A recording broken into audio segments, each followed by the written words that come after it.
1절부터 25절 전체 1장 전체입니다. 요즘 새벽 기도회 가운데 이제 마태복음으로 들어갔죠. 그래서 부활주일까지 계속해서 마태복음을 묵상하게 됩니다. 새벽마다. 근데 오늘은 그 첫 장을 함께 좀 들여다보겠습니다. 한 절씩 교독하겠습니다. 아브라함과 다윗의 자손 예수 그리스도의 계보라. 아브라함이 이삭을 낳고 이삭은 야곱을 낳고 야곱은 유다와 그의 형제들을 낳고 유다는 다말에게서 베레스와 세라를 낳고 베레스는 헤스론을 낳고 헤스론은 람을 낳고 나손을 낳고 나손은 살몬을 낳고 살몬은 라합에게서 보아스를 낳고 보아스는 루색에서 오벳을 낳고 오벳은 이새를 낳고 이새는 다윗 왕을 낳으니라. 이새는 우리아의 아내에게서 솔로몬을 낳고 솔로몬은 르호보암을 낳고 르호보암은 아비야를 낳고 아비야는 아사를 낳고 아사는 여호사밧을 낳고 여호사밧은 요람을 낳고 요람은 우시야를 낳고 우시야는 요담을 낳고 요담은 아하스를 낳고 아하스는 히스기야를 낳고 히스기야는 므낫세를 낳고 므낫세는 아몬을 낳고 아몬은 요시야를 낳고 바벨론으로 사로잡혀 갈 때에 요시야는 여고냐와 그의 형제들을 낳으니라. 사로잡힌 후에 여고냐는 스딜디엘을 낳고 스알디엘은 수룹바벨을 낳고 수룹바벨은 아비훗을 낳고 아비훗은 엘리야김을 낳고 엘리야김은 아소르를 낳고 아소르는 사독을 낳고 사독은 아킴을 낳고 아킴은 엘리웃을 낳고 엘리웃은 엘르아사를 낳고 엘르아살은 mat단을 낳고 mat단은 야곱을 낳고 야곱은 마리아의 낳았으니 요셉을 낳았으니 마리아에게서 그리스도라 칭하는 예수가 나시니라. 그런즉 모든 대수가 아브라함부터 다윗까지 14대요 다윗부터 바벨론으로 사로잡혀 갈 때까지 14대요 바벨론으로 사로잡혀 간 후부터 그리스도까지 14대더라. 나심은 이러하니라. 그의 어머니 마리아가 요셉과 약혼하고 동거하기 전에 성령으로 잉태된 것이 나타났더니 그의 남편 요셉은 의로운 사람이라 그를 드러내지 아니하고 가만히 끊고자 하여 이 일을 생각할 때에 주의 사자가 현몽하여 이르되 다윗의 자손 요셉아 내 아내 마리아 데려오기를 무서워하지 말라. 그에게 잉태된 자는 성령으로 된 것이니라. 아들을 낳으리니 이름을 예수라 하라. 이는 그가 자기 백성을 그들의 죄에서 구원할 자이심이라 하니라. 이 모든 것이 주께서 선지자로 말씀을 이루려 하심이니 이르시되 보라 처녀가 잉태하여 아들을 낳을 것이요 그의 이름은 임마누엘이라 하리라 하셨으니 이를 번역한즉 하나님이 우리와 함께 계시다 함이라. 요셉이 잠에서 깨어 일어나 사자의 분부대로 행하여 그의 아내를 데려왔으나 함께 읽겠습니다. 아들을 낳기까지 동침하지 아니하더니 나음의 이름을 예수라 하니라. 아멘. 크리스마스가 지난 지가 이제 채 한 달도 지나지 않았죠. 근데 오랜만에 좀 성탄 찬송을 다시 하시는 거 아닌가요? 어떠신가요? 좀 색다르죠? 좀 시기 안 맞는 것 같은 느낌도 있고 사실 예수 그리스도께서 이 땅 가운데 오신 것을 우리가 기뻐하고 그리고 그 가운데 찬양을 올려드려야 할 이유는 12월에만 있는 게 아니라 1월도 그렇고요 2월도 그렇고 우리 평생에 매일매일이 우리가 기억하고 감사해야 할 내용입니다. 평소에도 이러한 성탄 찬송을 여러분들 홀로 있을 때도 또 마음속으로도 항상 찬양하시면 좋을 것 같습니다. 우리가 성탄하면 보통 떠올리는 이미지가 어떤 이미지인가요? 아주 즐겁고 또 평화가 가득한 그런 분위기를 보통 생각을 많이 합니다만 마태복음 1장이 최소한 저희들에게 보여주는 이미지는 그런 분위기의 어떤 상황은 아니었던 것 같아요. 오히려 좀 혼란스럽다 못해서 난잡하다는 느낌까지 좀 듭니다. 본문은 이거를 이제 두 가지 관점에서 좀 바라볼 수 있게 해줍니다. 먼저는 좀 아예 그 속으로 들어가서 예수 그리스도께서 오신 그 현장, 그 상황을 먼저 들여다보게 하시고요. 그게 이제 18절부터 마지막에 25절까지 내용이고 그에 앞서서 이제 1절부터 17절까지는 조금 뒤로 물러나서 거시적으로 이 일이 갖고 있는 의미를 우리로 하여금 생각해 보게 합니다. 자, 그럼 먼저 요셉과 마리아의 좀 가까운 거리에서 보고 있는 그 상황부터 한번 같이 살펴볼까요? 아이고야, 이 모양 자체가 좀 일단 심상치가 않습니다. 18절 보시면 예수 그리스도의 나심은 이러하니라 하면서 설명하는데, 어머니 마리아가 요셉과 약혼하고 동거하기 전에 성령으로 잉태된 것이 나타났다, 이렇게 설명하죠. 자, 한국어로는 약혼이라고 번역이 되어 있어서 뭐 요즘에 우리가 생각하는 이 약혼을 연상하기 쉬운데, 당대의 이 약혼은 요즘과는 좀 많이 다릅니다. 그래서 율법적으로 아주 강한 구속력을 갖고 있어요. 이거는 그러니까 현대의 상황으로 좀 더 적절하게 우리 상황에 맞게 이렇게 풀이를 해보자면, 약혼이라고 표현하기보다는 결혼 제1단계라고 얘기해야 조금 더 정확할 것 같습니다. 여전히 별거는 하고 있지만 이게 사실 이때부터 율법적으로는 부부라고 여겨지게 되는 것이죠. 그래서 이 상황 가운데서 만약에 헤어지려면 이혼을 해야 합니다. 그러니까 우리가 흔히 생각하는 요즘의 이 약혼이랑은 좀 개념이 다른 거예요. 근데 상황이 좀 복잡하게 꼬이죠. 아직 동거도 하지 않았는데 마리아가 아기가 생겨버린 겁니다. 그러니까 요셉의 입장에선 이거를 달리 이해할 방법이 없어요. 뭔가 다른 남자를 만나서 다른 남자의 아이를 가졌다는 거 외에는 내릴 수 있는 결론이 없습니다. 그냥 100%입니다. 왜냐하면 성령의 역사로 여자가 잉태하여 아기를 낳아본 역사가 그 전에 있었다? 없죠. 전혀 없으니까. 그러니까 지금 이 상황은 이 요셉뿐만 아니라 누가 봐도 이건 그냥 뭐 너무 뻔한, 이제 앞으로의 수순이 너무 뻔한 상황인 겁니다. 그래서 이런 상황임에도 불구하고 요셉은 19절에서 설명하기로 의로운 사람이었대요. 의로운 사람. 그래서 어떻게 합니까? 가만히 끊고자 하였다, 이렇게 적혀져 있습니다. 그러니까 요즘 말로 하자면 조용히 이혼을 해주려고 한 겁니다. 여기서 우리 오늘 남자 성도님들이 많지 않아서 남자 성도님들을 좀 이렇게 권면하려고 그랬는데 모두에게 다시 돌리겠습니다.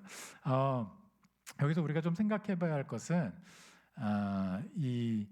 지금 이 상황 가운데 그러니까 의로운 자라고 분명히 요셉을 표현했단 말이죠. 그러니까 우리가 생각을 해보면 하나님의 의, 하나님의 율법 이런 걸 생각한다면 율법적인 의를 따라서 마리아를 이 요셉 본인이 돌로 쳐서 죽이든 아니면 사람들을 모아서 마리아를 돌로 쳐 죽임을 당하게 하든 이래야 사실 이게 말이 앞뒤가 맞죠. 근데 요셉은 의로운 자라라고 설명을 했는데 실제 행동하는 것은 이러한 행동을 한 게 아니고요. 오히려 마리아가 목숨을 부지할 수 있게 아무도 몰래 조용히 보내주려고 합니다. 그래서 우리가 다시 한번 곱씹어봐야 할 내용은 이게 하나님을 믿는 자의 진정한 의로움이라는 거예요. 무슨 얘기냐? 내가 옳았습니다, 너는 틀렸습니다, 이게 크리스찬의 의가 아니고요. 이걸 자랑으로 여기는 게 의가 아니라 공의로우신 하나님께서 우리에게 보여주셨던 그 의가 우리에게 어떻게 다가왔는지를 기억하는 것이죠. 하나님의 거룩과 하나님의 공의로 우리를 진멸하셔도 우리는 아무 할 말이 없지만 그럼에도 불구하고 우리를 먼저 사랑하셨잖아요. 그렇죠? 우리로 하여금 하나님의 공의를 알게 하신 그 방법이 하나님의 사랑을 통해서 우리 가운데 들어왔다는 겁니다. 그 하나님을 따라서 크리스찬은 먼저 사랑하는 겁니다. 심판은 하나님께 속해 있음을, 전쟁은 하나님께 속해 있음을 먼저 선언하고 우리는 들어가서 사랑을 하는 것이죠.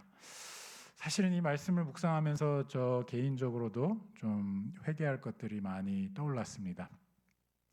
저는 제가 여러 차례 말씀을 드렸지만 T 성향이 좀 강합니다. 그러니까 이성적인 것들이 먼저 눈에 들어오고 감정은 좀 한참 뒤에 따라오는 편인데 그래서 시시비비를 가르는 일에 굉장히 좀 혈안이 돼 있기 십상입니다. 그래서 스스로를 돌아보면서 사실은 시시비비를 가리는 것보다 훨씬 중요한 것은 한 사람의 영혼인데, 이 생각을 많이 하게 됐습니다.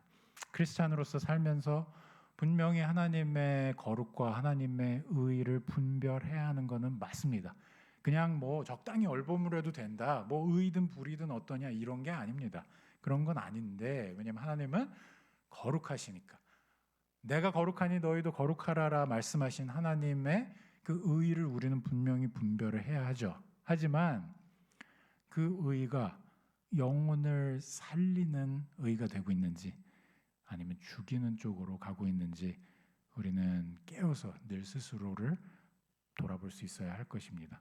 우리 가운데 하나님께서 만약에 정말 하나님의 공의를 있는 그대로, 율법 그대로 만약에 행사하려고 하셨다면 우리 가운데는 지금 남아있는 자들이 아무도 없을 겁니다. 하나님의 공의 앞에서 누가 감히 내가 의롭다 할 수 있는 자가 있겠습니까? 하지만 하나님의 방법은 정말 놀랍습니다. 하나님께서는 불의로 눈앞을 가득 여러 가지로 가리고 있는 우리로 하여금 하나님의 의를 바라보게 하시는데요. 하나님의 한 의가 드러났다.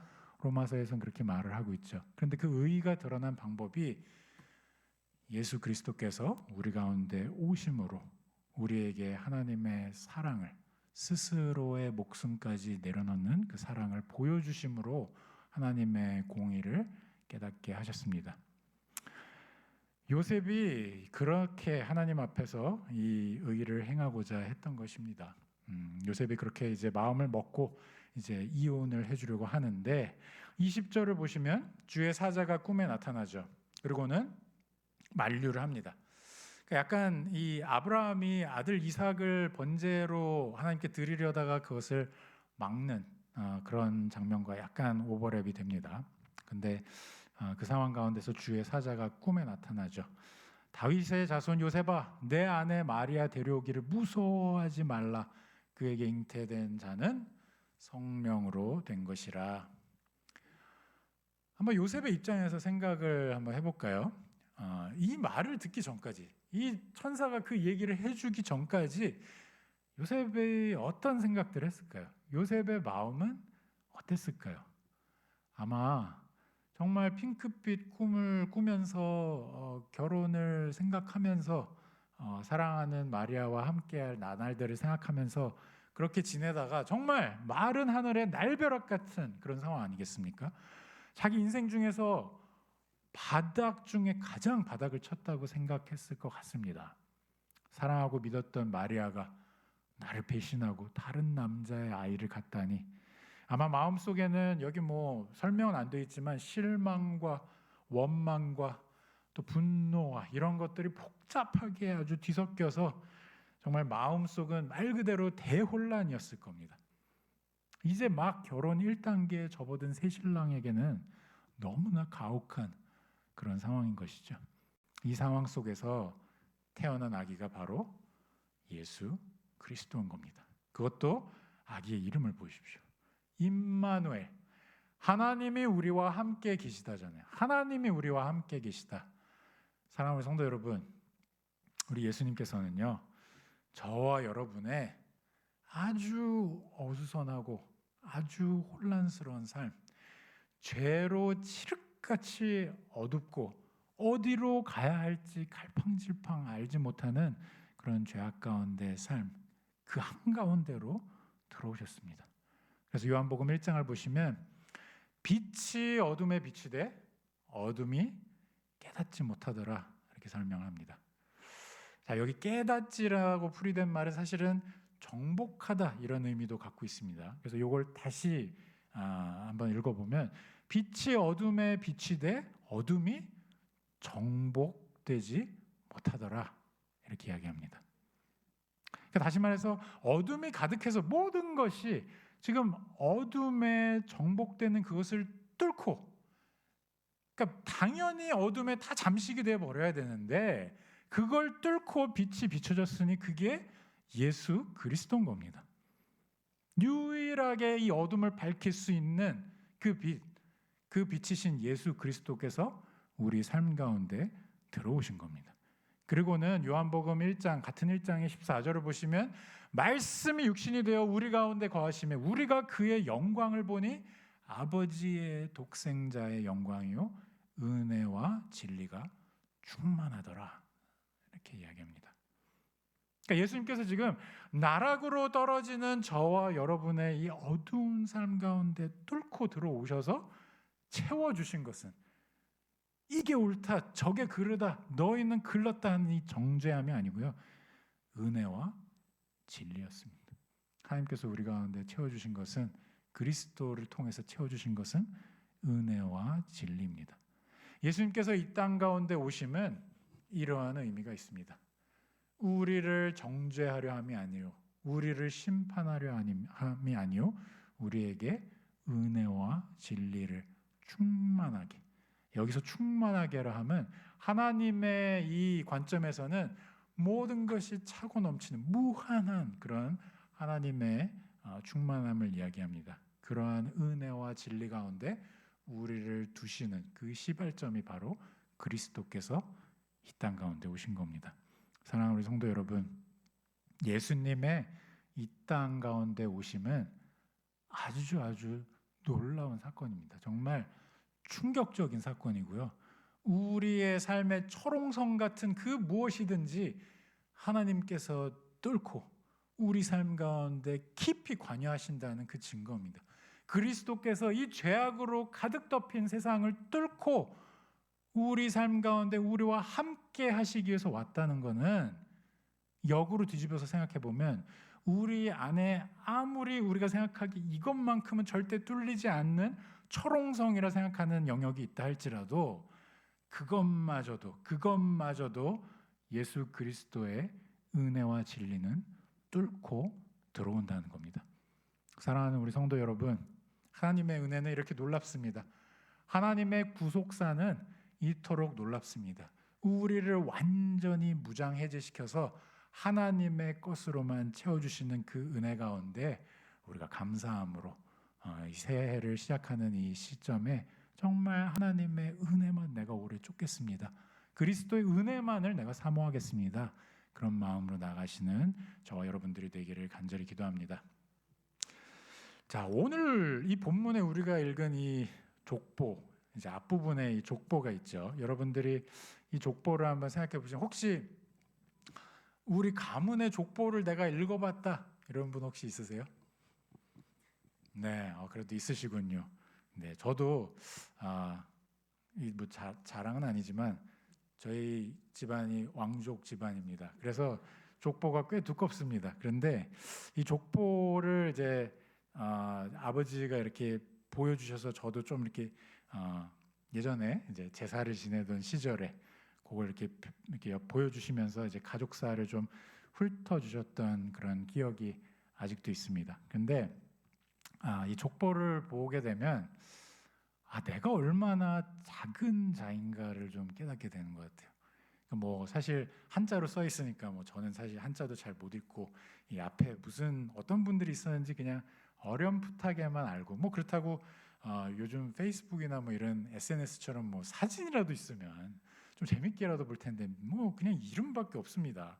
뭘 했다는 기록도 없어요. 그냥 이름만 잔뜩 있어서 뭐 별로 이렇게 막 깊이 묵상할 만한 그런 책은 아니지만, 그래도 이제 앞뒤를 이렇게 훑어보면서 보다 보면 이러한 과정을 통해서 내가 지금 존재하는 거구나 이렇게 생각하게 되면서 정말 나는 굉장히 작은 자구나, 이 가문의 전체 역사에 비춰볼 때 정말 조그만 자구나라는 걸 좀 생각하게 됩니다. 근데 오늘 이 본문을 통해서 우리에게 보여주시는 이 족보는 우리 개개인의 삶 가운데도 하나님의 이 역사가 뚫고 들어오지만, 이거를 조금 더 거시적으로 뒤로 물러나서 보면서 이것이 인류의 역사 가운데 얼마나 엄청난 뚫고 들어오면는지 그것을 좀 바라보게 해줍니다. 그리스도의 탄생을 좀 더 거대한 하나님의 역사라는 이 차원에서, 하나님의 구속의 역사라는 차원에서 볼 수 있게 해줍니다. 구속이라는 말은 이 영어로는 redemption이라고 얘기를 하는데 값을 주고 지불을 한 겁니다. 그러니까 하나님께서 이 죄악으로 점철된, 그래서 죽을 수밖에 없는, 죄와 사망의 권세 아래 들어가 있는 그런 자의 목숨을 값을 주고 사시는 건데요. 그 값을 주고 사는 역사가 이 족보에 아주 적나라하게 담겨 있다는 겁니다. 죄악에 있던 우리를 값주고 사신 하나님의 역사, 이 구속사를 마태복음 1장 1절에서는 어떻게 표현합니까? 예수 그리스도의 계보라고 이야기합니다. 예수 그리스도의 계보. 자, 여기 계보라는 말은 헬라어로는 이게 우리 현대에서 나온 하이티어 이 브랜드 이름도 이거죠. 또는 창세기를 영어로 뭐라고 합니까? 제네시스라고 그러죠, 그렇죠? 제네시스. 이 예수 그리스도의 계보, 이 계보라는 단어가 제네시스입니다. 제네시스가 창세기라는 걸 여러분들이 이해를 하신다면 제네시스의 뜻은 창조죠, 창조. 그러니까 지금 이 계보를, 이 족보를 보여주면서 하고 있는 얘기가 이것은 예수 그리스도의 창조다, 이 이야기를 하고 있는 거예요. 다른 말로 하자면 이것은 인류의 역사상 이제는 죽은 자가 되어서 더 이상 살아날 아무런 소망과 희망도 없는 상황 가운데서 예수님께서 재창조의 역사를 지금 펼쳐 나가시는데 이것이 바로 계보다, 이렇게 이야기를 하고 있는 겁니다. 그리스도를 통한 재창조의 역사를 우리에게 이야기를 하고 있는 거예요. 그래서 이 재창조의 역사를 보시면 조금 의외입니다. 여기에 이제 담겨 있는 이 인물들이 여럿이 등장하는데 일단 눈에 들어오는 게 이 여성들이에요. 여성들. 원래 이 계보 가운데는 보통 남성들을 적게 되어 있는데 여성이 꽤 여러 명이 적혀져 있습니다. 그래서 뭐 다말도 있고요, 라합도 있고, 룻도 있고, 후리아의 아내도 있고 여럿이 등장하죠. 근데 모르겠어요. 이제 이 여성들이 등장하는데 기왕이면 좀 뭐 왕후 아니면 뭐 여왕 뭐 이런 분들이 좀 등장하면 그렇지, 역시 예수는 왕이니까 왕의 계보군 이렇게 할 텐데 그게 아니라 보세요. 다말, 라합은 뭐 하던 자들이었습니까? 창기였잖아요, 그렇죠? 그리고 룻은 이방인이었단 말이에요. 우리아 아내는, 우리아 아내라는 이 말 자체가 담고 있는 이 역사가 뭡니까? 간음과 살인으로 점철된 죄악의 역사잖아요. 그러니까 지금 이 계보라고 말하기에 조금 뭔가 옹색해지는 그러한 인물들이 담겨 있습니다. 그러니까 우리가 앞에서 아까 살펴본 이 제네시스라는 말과 지금 이 인물들을 연결시켜서 여러분들 생각해 보시면 이 계보는 여기에 등장하는 사람들이 잘나서 지금 여기에 뽑혀서 적혀져 있는 것이 아니라 우리와 동일하게 죄악 가운데 허우적대던 자들이었으나 하나님께서 은혜 가운데 부르셔서 진리 가운데 부르셔서 그 가운데 뚫고 들어오셔서 이 인류의 역사 가운데 뚫고 들어오셔서 우리에게 은혜와 진리를 충만하게 채우신 재창조의 계보라는 것을 이야기하고 있는 겁니다. 그런데 또 한 가지 놀라운 사실은 여기 예수님과 함께 1절에 언급된 두 인물을 보시죠. 아브라함과 다윗이잖아요. 그렇죠? 아브라함과 다윗 하면 딱 떠오르는 게 뭡니까? 하나님의 언약입니다. 하나님의 언약. 이게 이 그림이 이제 퍼즐이 이렇게 전체적으로 하나씩 다 맞춰지셔야 되는데 지금 이 상황이 이야기를 하는 바는 지금 뭐라고 이야기합니까? 예수 그리스도의 계보라 설명하는데 아브라함과 다윗의 자손 예수 그리스도의 계보라 이렇게 이야기를 합니다. 예수 그리스도의 재창조의 작업이 그냥 예수 그리스도 때 빵 하고 나온 것이 아니라 이 구약의 역사를 통해서 하나님께서 계속해서 신실하게 말씀해 주셨던 그 약속, 언약 가운데 주셨던 하나님의 약속이 아브라함과 다윗의 때 그 약속이 실제로 이루어진 역사가 바로 예수 그리스도라는 것을 이야기하고 있는 겁니다. 그러니까 이것을 칼빈은 이제 어떻게 이야기를 하냐면요, 우리의 죄악된 이름을 그리스도의 이름으로 덮는 역사다 이렇게 이야기를 합니다. 근데 그 덮는 역사가 하나님께서 아주 신실하게 역사적으로 계속해서 그것을 언급해 오셨고 영원 전부터 지금 이 순간까지도 역시나 동일하게 신실하게 역사하시는 그 하나님의 장중에 있는 계획이라는 것을 이야기하고 있는 겁니다. 근데 이제 읽다 보시면 이 계보에 이제 14대로 이렇게 계속 나뉘어져 있는 것을 보게 됩니다. 이제 17절 보시면 이거를 정리하면서 뭐라고 나옵니까? 모든 대수가 아브라함부터 다윗까지 14대요. 다윗부터 바벨론으로 사로잡혀 갈 때까지 14대요. 바벨론으로 사로잡혀 간 후부터 그리스도까지 14대더라. 이렇게 이야기를 하죠. 자, 이게 좀 저희로 하여금 이 계보의 좀 흐름을 이해하게 합니다. 물론 한 명 한 명의 디테일한 삶으로 들어가면 사실은 이 계보에 나와 있는 모든 사람들의 삶은 죄악 가운데 있던 자를 하나님께서 건져주신 은혜의 역사 그거 자체입니다. 그런데 이렇게 14대로 끊어서 지금 이렇게 해놓은 걸 보면 일단 아브라함부터 다윗의 때를 한번 생각을 해보시죠. 아브라함에게 이 본토 친척 아비의 땅을 떠나서 하란 땅을 떠나서 약속의 땅으로 오게 하신 이 역사를 주시면서 거듭해서 언약을 통해서 확인시켜 주시고 약속을 주시는 그 과정에서부터 다윗의 때는 우리가 뭘 봅니까? 다윗의 때는 왕이 서고요. 다윗이 왕좌의 자리에서 어떤 왕국의 왕으로서 통치를 하는 그런 모습을 보지 않습니까? 그러니까 아브라함의 때부터 다윗의 때까지는 이렇게 뭔가가 계속해서 성장하는 그런 하나님의 역사를 우리가 볼 수 있습니다. 그럼 그 다음에 14대는 뭘 보여주느냐? 다윗부터 이제 포로기까지를 이야기를 하는데 다윗의 때를 우리가 가장 강성하고 왕성했던 시기라고 생각을 한다면 포로기는 뭡니까? 완전히 실패하는 실족의 역사 아닙니까? 그래서 하나님 앞에 아주 거룩하게 정말 하나님의 왕국을 하나님의 나라 이것을 바라보면서 이 땅 가운데 왕국을 통치하면서 나아갔어야 하는데 그게 아니라 하나님 앞에 패역함으로 넘어짐으로 다윗 왕 본인도 패역해서 넘어지고 그래서 모든 왕들이 다 실패하죠. 실패하면서 이게 어떤 상징적으로 보여주는 게 이 바벨론 유수기, 이 포로기로 끌려가게 되는 이 역사가 있습니다. 그러고 나서 또 14대 포로기부터 그리스도는 또 뭘 이야기합니까? 포로로 끌려가서 바벨론 가운데 아무런 희망도 찾을 수 없는 우리가 스가랴서를 통해서 확인했던 것이 그거 아니겠습니까? 그러니까 정말 하나님의 그 영광스러운 이 광채가 이 예루살렘 성전을 떠나서 멀리 가버리는 정말 아주 어두운 그런 우울한 역사인데 그 역사 가운데 뚫고 들어온 분이 예수 그리스도인 겁니다.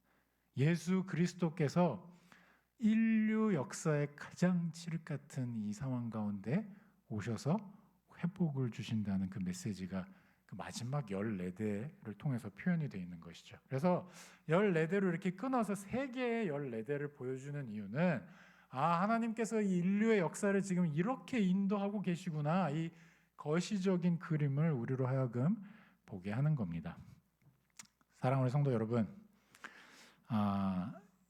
이러한 어마어마한 인류 전체의 역사를 놓고 우리가 예수 그리스도의 이 땅 가운데 오심을 생각해 보면요, 정말 이게 어떻게 가능했지라는 생각을 할 수밖에 없습니다. 이 J.I. 패커라는 이 신학자가 이 성육신을 이렇게 표현을 합니다. 제가 그걸 읽어봐 드릴게요. 진정한 난점은 복음의 난점, 그러니까 이게 우리가 이해하기 어려운 점, 이 난점은 복음이 우리로 하여금 맞닥뜨리게 하는 최고의 신비는 속죄라는 순환일의 메시지에 있는 것도 아니고 부활이라는 부활절의 메시지에 있는 것도 아니라 성육신이라는 성탄절 메시지에 있다. 정말로 우리를 깜짝 놀라게 만드는 것은 나사렛 예수가 하나님으로서 사람이 되셨다는 사실이다. 이렇게 이야기합니다. 그러면서 이거를 조금 더 이제 풀어서 설명하는데 제가 거기까지 좀 읽어봐 드리겠습니다.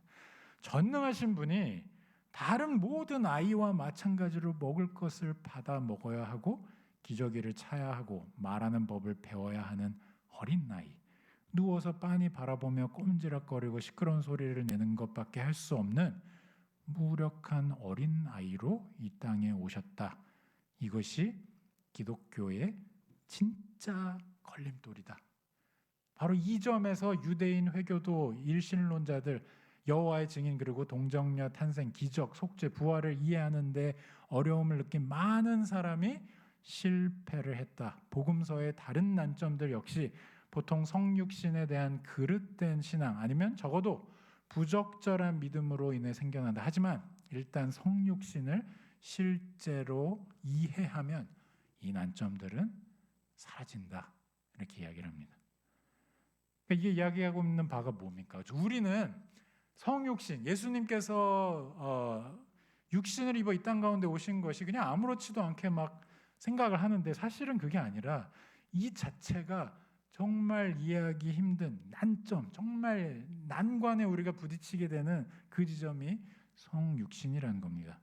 사랑하는 우리 성도 여러분, 그만큼 이 사건은 정말 충격적인 사건입니다. 우리가 마태복음 앞에 어떤 책이 있죠? 아무 책 없는데요? 이렇게 얘기하시지 마시고 여기 차례가 있지만 사실 그 앞에는 말라기가 있죠. 그렇죠? 말라기 이후에 400년간의 이 아무런 하나님의 메시지를 선지자로부터 받지 못하는 이 암흑기가 사실은 어떻게 보면 좀 우리에게 알려주는 바는 이 인류 역사의 이 칠흑 같은 정말 어두운 이 시기를 우리한테 어떤 상징적으로 보여주는데, 이걸 뚫고 들어온 첫 번째 메시지가 이토록 충격적인 메시지인 겁니다. 하나님께서 이 땅 가운데 모든 영광, 정말 하나님과 동등됨을 취할 것으로 여기지 아니하시고 가장 낮은 곳 가운데 낮아지셔서 우리 가운데 오신 그 역사가 바로 예수 그리스도의 역사 아니겠습니까? 이 역사는 여기 우리가 보탠 것이 정말 아무것도 없고요. 여기에 우리가 뭔가 먼저 반응한 것도 없었고요. 먼저 찾아 나선 것도 없었고요. 우리는 원래 하나님을 알려 하지도 않는 자였으나 그 상황을 뚫고 예수 그리스도께서 우리 가운데 먼저 오심으로 우리에게 하나님 되심을, 하나님의 사랑을, 하나님의 공의를 깨닫게 하신 겁니다.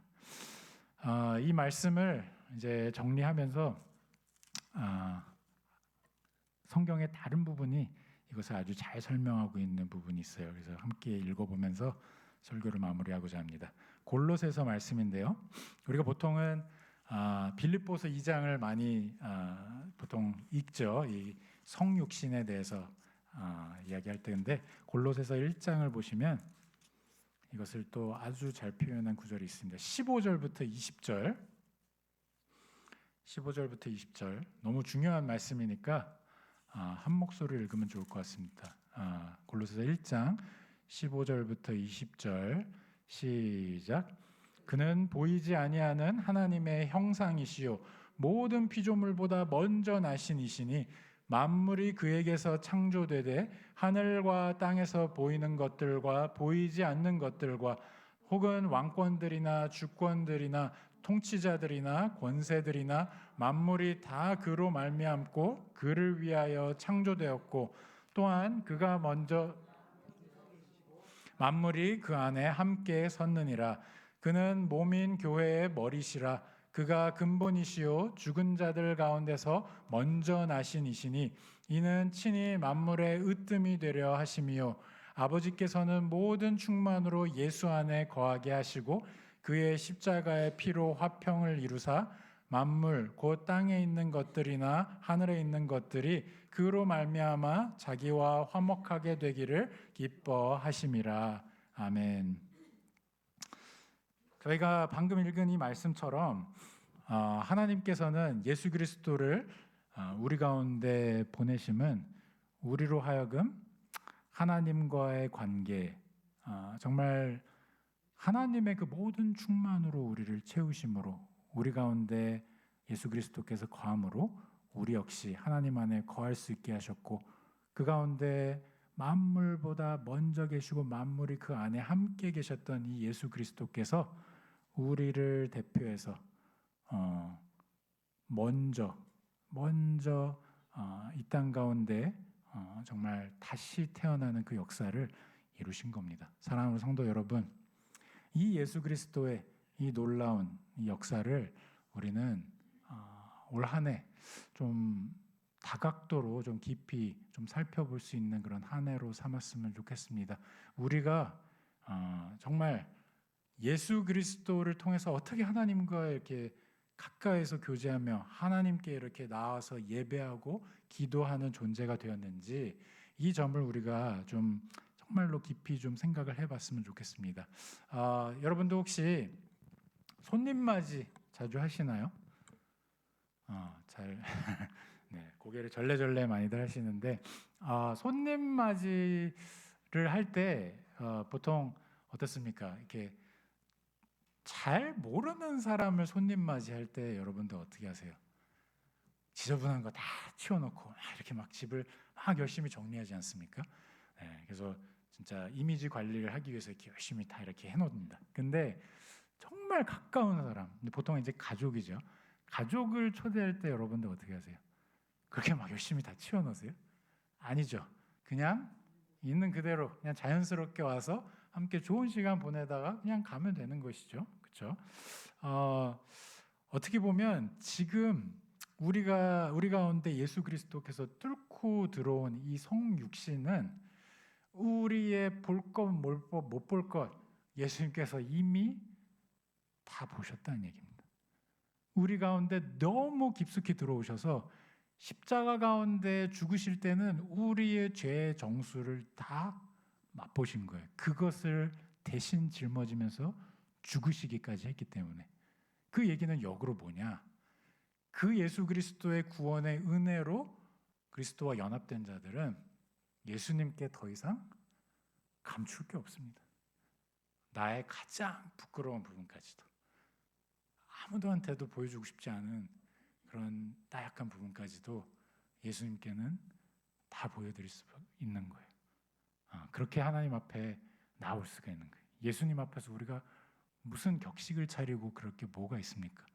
예수님은 우리를 너무나도 사랑하신 나머지 이러한 허물을 안고 있는 우리의 속속들이 모습을 다 아시고도 우리를 구원하신 분이시란 말이죠. 그래서 그 예수 그리스도를 붙잡으시면서 그 그리스도 앞에서 나에게 해결되지 못할 문제가 아무것도 없다는 것을 진정으로 믿고 나아가시면서 올 한 해 하나님께서 저와 여러분들의 삶 가운데 어떤 변화를 이루시는지 함께 보아갔으면 좋겠습니다. 다 함께 기도하시겠습니다. 하나님 아버지 감사합니다. 오늘도 하나님의 말씀을 통해서 그리스도를 통하여 우리를 자녀 삼으시고 우리로 하여금 하나님의 그 놀라운 관계 안으로 들어오게 하신 것, 그 은혜를 보게 하시니 감사합니다.